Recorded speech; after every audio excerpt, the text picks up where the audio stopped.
नमस्कार सभी धर्मी लोगों का आपके अपने चैनल पर एक बार फिर स्वागत है। अथ द्वितीय अध्याय, अब गीता के दूसरे अध्याय पर चर्चा करेंगे। दुर्योधन ने द्रोणाचार्य से दोनों सेनाओं की बात कही, पर द्रोणाचार्य कुछ नहीं बोले। इससे दुर्योधन दुखी हो गया।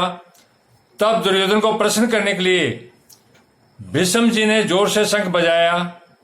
भीष्म जी का शंख बजने के बाद कौरव और पांडव सेना के बाजे बजे। इसके बाद श्री कृष्ण और अर्जुन संवाद प्रारंभ हुआ। अर्जुन ने भगवान से अपने रथ को दोनों सेनाओं के बीच में खड़ा करने के लिए कहा। भगवान ने दोनों सेनाओं के बीच में भीष्म, द्रोण आदि के सामने रथ को खड़ा करके अर्जुन से कुरुवंशियों अर्थात कुरुवंश के कौरवों को देखने के लिए कहा। दोनों सेनाओं में अपने ही स्वजनों संबंधियों को देखकर अर्जुन में कौटुंबिक मोह जागृत हो गया, जिसके परिणाम में अर्जुन युद्ध छोड़कर बाण सहित धनुष का त्याग करके रथ के मध्य भाग में बैठ गए। तवम तथा कृपया विष्टम श्रुपूर्णाकुले क्षणम विषिदंत विद्यम वाक्य मुवाज मधुसूदनम।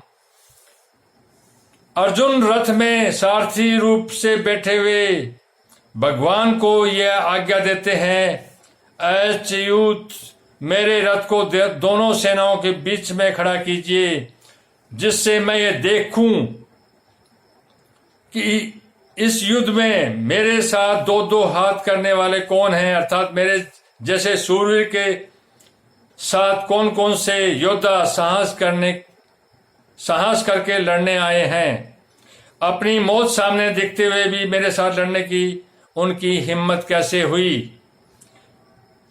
इस प्रकार जिस अर्जुन में युद्ध के लिए इतना उत्साह था, वीरता थी, वही अर्जुन दोनों सेनाओं में अपने कुटुंबियों को देखकर उनके मरने की आशंका से मोहग्रस्त होकर इतना शोकाकुल हो गए कि उनका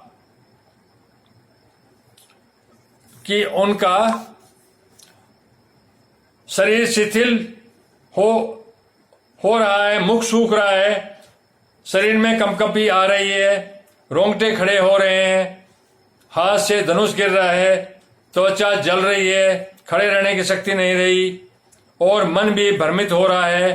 कहाँ तो अर्जुन का यह स्वभाव था कि न दैन्यम न पलायम, और कहाँ अर्जुन कायरता के दोष से शोकाविष्ट होकर रथ के मध्य भाग में बैठ जाता है। बड़े आश्चर्य के साथ संजय यही भाग उपयुक्त पदों से प्रकट करते हैं। अर्षुपूर्णा कुलेशम